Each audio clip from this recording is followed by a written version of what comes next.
Hello again and welcome to Along the Rock, our podcast that pays homage to the folks of the Sauk Valley and the river that runs through it.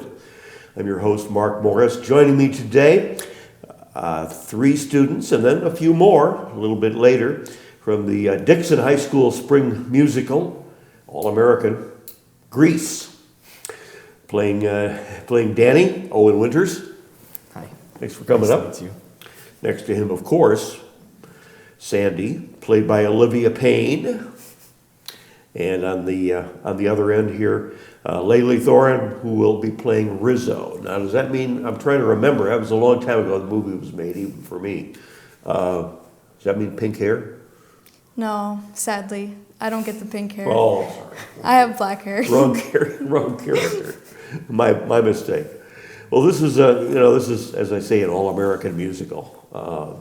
From the Grease era of the 50s. How do you guys feel about being in a production like this? It's very high energy. Mm-hmm. Yeah. Lots of lines and lots of songs. So we'll start with you. I think it's a lot of fun. I feel like my favorite part has kind of been diving into just the world of it all. There's a lot of different lines where we use different slang from that era, and I think we all like using the accent. It's a lot of times when we're supposed to like get in character, the accent is kind of the first thing that goes, which is not normal for, I feel like, most characters. You kind of move and attempt to talk like them, but Sure. The accent is kind of what has been the first step for us in this show. Well, I'm guessing it makes it a little easier though to get into the rest of it. Yeah, for sure. If you're talking in the right way. All right, Olivia, how about you? You have the same feelings about this performance? Yeah. I really enjoy it. I have there's a lot of music that we're learning, a lot of singing and dancing and stuff. It's really a lot of fun to be able to showcase our voices and our talents and everything on the stage. It's definitely a really fun musical.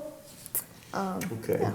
Now I know Sandy in particular has a very important costume change. Oh yeah. Toward the end of the show, I'm guessing. Yes. Yeah.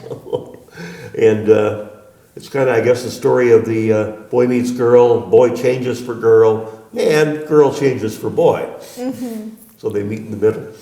Layli Thornton is playing Rizzo, and she's kind of the streetwise girl in the show.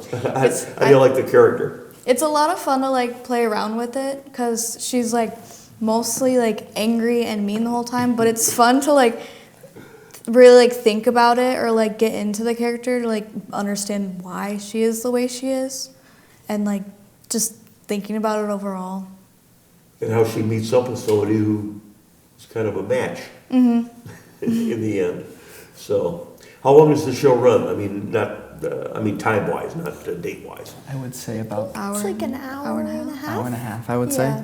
Hour and a half. Oh, okay. I thought it would be longer. Because I know there's a lot going on, and a lot of change in scenery. For the most part, yeah. There's definitely a lot of costume changes. I know, especially for me, I'm pretty sure for Rizzo too. There's definitely a lot of costume changes for a lot of characters. Okay. How many characters altogether, in the show? I want to say maybe 20. Around 15, 20 maybe. 15 to 20. Chorus, dancers. Yes. Yeah. Yeah, around that area. All kinds of things. Yes. Who did costumes? That's got to be one of the toughest things about this play is the number of costumes and costume changes. Her name is Ellen. Yeah. Okay. I don't know her last name. But she's been a One great. of those one name performers. But she's been a great help. I feel She's like really, really sweet. Yeah. Yeah, she's very sweet. And she does a good job of getting work done while we're also in rehearsal at the same time, which I feel like is a very hard thing to master. Mm-hmm. But she's incredibly nice, and there's not a lot of bringing stuff from home, which I know is sometimes a thing that you would expect out of high school theater, especially. It's a lot of costumes being provided to us. Yes. Yeah. It's definitely a help, no matter where you are on the ladder. Speaking of the ladder, have you guys? How long have you been doing this? Let's start at the other end first.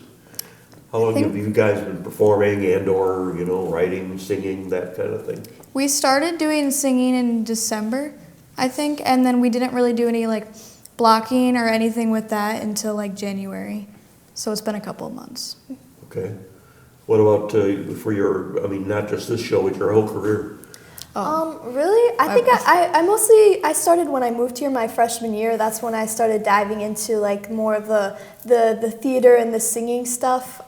Because I've played my instrument since middle school, and I really liked music, and I wanted to kind of dive deeper into it and get to know more people and get more friends and things like that. So, yeah. Do you plan to move on once you get out of high school? I think so. I definitely want to try and do some stuff with like community theater, like try and find more opportunities to sing and act and everything like that, because I really, really enjoy it. So Yeah. Well, there's a lot going on in Dixon these days. Yes. Theater-wise and music-wise and all kinds of things. So what about you, Owen? You planning on moving ahead with this, or just considering it like more like a hobby? I'm definitely, I kind of agree with Liv here. I think like community theater in the future and just finding any chance I can get to sing and act. So probably community theater in the future. Uh-huh. Okay. Well, if you had to say one thing about this particular production and how it's maybe changed you at all, if it has, what would you say about that? Has it made you more outgoing, for instance? I would say energetic, we'll say. There's a lot of, for people that know me, they know I'm not much of a dancer. Yeah. And there's a lot of dancing that normally in prior shows I've been able to avoid and work around. This show, not so much. There's a lot of dances that The pressure's on. Yes, there's a lot of dances. There's actually the dance competition that I actually have to be on stage the entire time for. So I've learned how to dance a lot more, and I've learned how to put more energy into like the dancing that I do on stage. So I would say energetic. Okay. Forces you to be more Yeah. energetic and probably maybe better in shape, you know. For sure. Dancing in particular, I mean. How about you, Olivia? Any changes that come about because of a I think high-octane show? I think it's mostly just like it's a little bit of a challenge for me. It's definitely pushing me out of my comfort zone a little bit, because I do sing a lot in this show, and I've never really had a role like this where I've got to like showcase my voice as much as I am in this show. So it's very exciting. It's definitely a challenge. Yeah. Okay. Layli, any particular things that come to mind when you think, well, this is, I've never done this before, and do I really have to do this now? Anything like that? I've kind of never had a lead or anything like that ever, Okay. so it's been like rough, like memorizing lines. It's just a lot of like new things that I've never done before, so it's kind of scary. Yeah. Oh, definitely. Get a lot of stage fright? Not really, no. Probably not with rehearsals. Opening night is when? March 14th, Pi Day. Okay. So you've got some time and a lot of work to do between now and then. Ashley Almquist is the director, and Ryan Hoffman, who I saw performing not too long ago, is the assistant director. Ryan, good to see you again. Good to see you. And this is a high energy program. We've established that. The show is, you got to keep moving. And a lot of singing, a lot of dancing. How do you keep the energy level up, or is it, self-motivated by the kids mostly? Ashley? I think we definitely have to keep pushing through with rehearsals. We try to plan breaks accordingly through our rehearsal process. We have a 3-hour rehearsal time block. And up until now, we're close enough to the show where we're running large chunks at a time. So we try to plan accordingly. But prior to that, it's easy. Like we do music for a chunk and we do dance for a chunk. So that kind of helps even out the energy. But now it's kind of go, go, go all the time. So we try to plan breaks accordingly. But as far as keeping the energy up, it's definitely tough, especially late in the evening. Yeah, I don't know if no you doubt. Yeah. Ryan, you agree, or?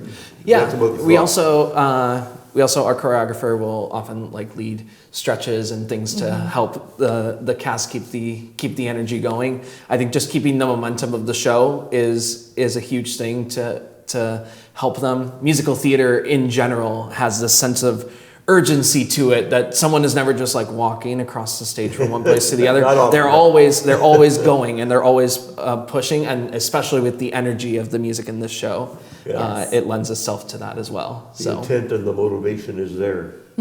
So I imagine you do vocal and other exercises beforehand when you're rehearsing too? Yes. Yep. All of our rehearsals start with a vocal warm-up and then like physical body warm-up for dance before we start anything. Yeah, you've got to be in good physical condition too. How many of the cast members actually have to do dance numbers?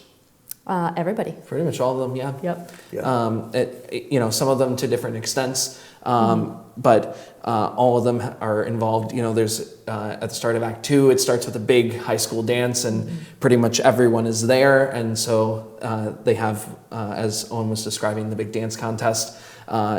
We have those. The opening numbers is a big chunk of energy, and so are things like Grease Lightning. And so it keeps up, and we try to have as many of them involved as we can in those big numbers. Sure. How many cast members altogether? We have 21. It's a lot of people. But you've got, I'm guessing, enough room on stage.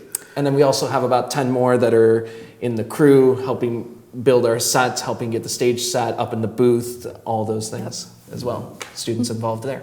Who's choreographer, or is that fall to you too? No. Sarah Hansen is our choreographer. Okay. This is her third year. Third year, yes. Yeah, third year choreographing for Dixon Production. So, Okay. yeah. She's done a fabulous job. She's taken on some big, challenging dance numbers throughout her 3 years, and has done a wonderful job with all of them. So, Yeah, well, that's great. You can't do it without her. yes. Definitely not. Do you have a choir director too, or is that just? Yep, we have a musical director. Her name is Sarah Dunn, and she does all of the music. We front-loaded this year's music rehearsals. So we did a bunch of music learning back in December, and then we kind of came back in January with combining everything. And actually the kids have said that they liked that a lot better, because once they get the music ingrained, then they can add the dance. That's probably the hardest connection, because they have to learn the music and know the words in order to add the choreography to it. So having multiple people to establish all those things is really, really nice. That's a good idea. I'm surprised it hadn't been thought of. Maybe it had, but in the past. Well, you usually do front load with the music. It's hard to get acquainted with the space and know how the dances work without the music. So music comes first, and then dance, and then filling in all the stuff in between. Right. So, but you guys are not using, as in the first interview with the other cast members, you're not using an orchestra or a band. You're using recorded music. Correct. Yeah. We do not have the space for that at this time, or the clientele per se, but that is a goal for us in the future. Okay. Your next performance this year will be a fall musical? I'm sorry, this is in the winter now, so that'll be the spring musical. Yes. Correct. Yes, so spring musical, and then they typically will do a play in the fall. This past fall's play was 13 Past Midnight. Okay. It was more of like a mystery type of show. And so this one is kind of different in tone and style. Okay. We like to show them a variety of styles, a variety of characters, a variety of tones, with some things be more comedic, some things be more dramatic. So it helps get them acquainted with a lot of different styles of theater. It's probably not a bad thing either that Dixon is really turning into kind of a hotbed of the performance arts, with the historic the Dixon Historic Theater, and the other groups that are going on, Stage Left and Mosaic and so forth. So it's you've got a really good pool to choose from, and it gets better the longer they go on. It's one of the reasons that drew me to the area. I moved to Dixon like 3 years ago, and I was like, wow, there's very high support of the arts. I know the municipal band that I'm involved in both towns, and having the community theaters, that was something huge when I was looking to work here, was the support of the arts, because obviously it's what I do. So yeah, that there was are huge. some smaller districts and some smaller towns, of course, that just don't have the wherewithal to or the person power to do what Dixon is doing now. But and it helps it helps our program and the whole community as well. We have the Dixon Historic has their kids theater program that a lot of the kids that may come up to us get involved in. Our set designer is involved heavily at Stage Left, so that can help feed into those things. And Woodlawn. And then Woodlawn also helps feed into us their children's theater. A lot of the middle schoolers will do the shows there before they come to us. And then I know we have one or two students who have been involved or gone on to be involved in Mosaic. I'm also involved in Mosaic, and so it helps to have that budding community that people can go. You heard people say they wanted to be involved in the community after they graduate, and so that's an awesome thing to have them want to continue to be involved and do theater and perform. And it spreads out too. I mean, Polo has been doing a lot of stuff lately. I think even Milledgeville has been putting out more than it used to. And of course, you mentioned Woodlawn, so that's a big part of it too. And the other high schools are big enough so that they've been able to participate as well. So it kind of feeds on itself, I think, doesn't it? So For sure. okay, well, dates and times and ticket prices. Let's get into the nitty gritty here. March 14th and 15th at 7 p.m. and then March 16th at 2, and then tickets are $12 for adults and $5 for K-12 students. Yep. And they can go on. They can go online. We'll, if you look at all the promotional material that we have out there on Facebook and social media, it'll take us to the website where you can buy tickets. Got the seating chart on the website too, or? Yes. Oh, yes. okay, great. Yep. Yeah, it's not always available, but You can also get tickets at the door Yes. as well. They'll open up tickets an hour before showtime, and the doors will open a half hour before showtime. Well, this is a show that I think just about everybody should either know or at least remember. Right. Yes. And so I wouldn't think that filling the house would be a major problem. We hope not. Yes. I'll tell you again, break some more legs. And, Thank you. And thanks for coming up. I appreciate it. Yeah. Thank you for having us. Thank We you so appreciate much. it. Ryan and Ashley, and I'm Mark Morris, of course, and I hope you can join us next time for Along the Rock.